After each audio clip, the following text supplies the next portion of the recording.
A lot of people have heard some version of this story, that the Bible was decided in one dramatic church council, where leaders sat down, voted on books, and created scripture in a single moment. It sounds plausible, but it isn't how things actually happened. The Bible didn't appear all at once. It developed over time as the early church lived, prayed, preached, and worshiped.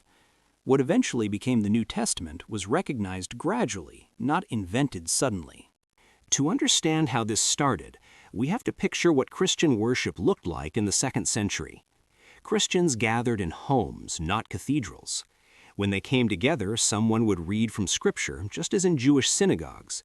But now, alongside the Old Testament, they also read writings about Jesus and the apostles. Across cities like Rome, Antioch, and Alexandria, the same kinds of texts were being read: the 4 Gospels, the Acts of the Apostles, and the letters of Paul. These weren't chosen by a central authority. Communities valued them because they came from the apostles themselves or from people who worked closely with them.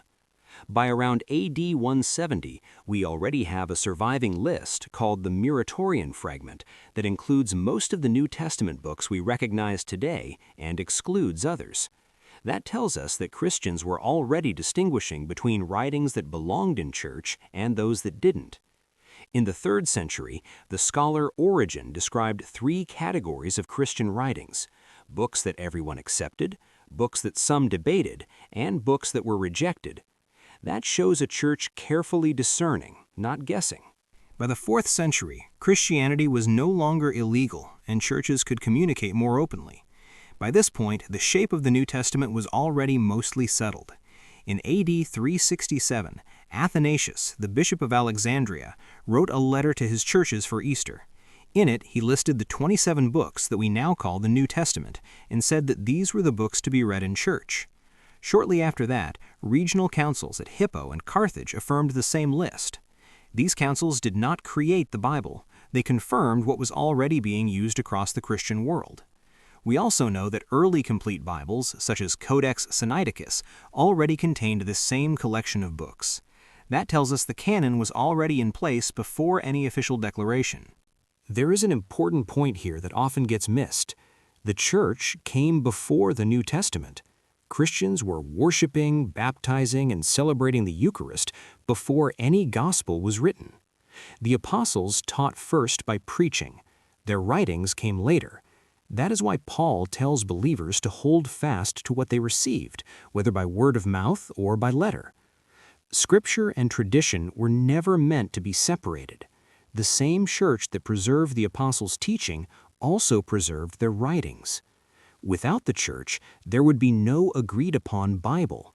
And without the church's teaching tradition, the meaning of Scripture would be left to endless disagreement.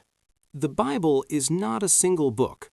It is a collection of writings with different purposes: Gospels that tell the story of Jesus, letters that guide Christian communities, and prophetic and apocalyptic works that look to God's final victory. These books were written to be read aloud in worship. They were meant to be heard in the context of prayer, preaching, and the life of the church. That is where Scripture has always belonged. After this episode, we will release a short epilogue titled, "So Can We Trust the Bible?"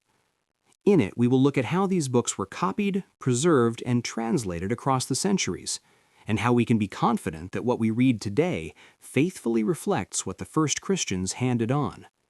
This allows us to explore manuscript history and modern translations without losing sight of the main story we have been telling.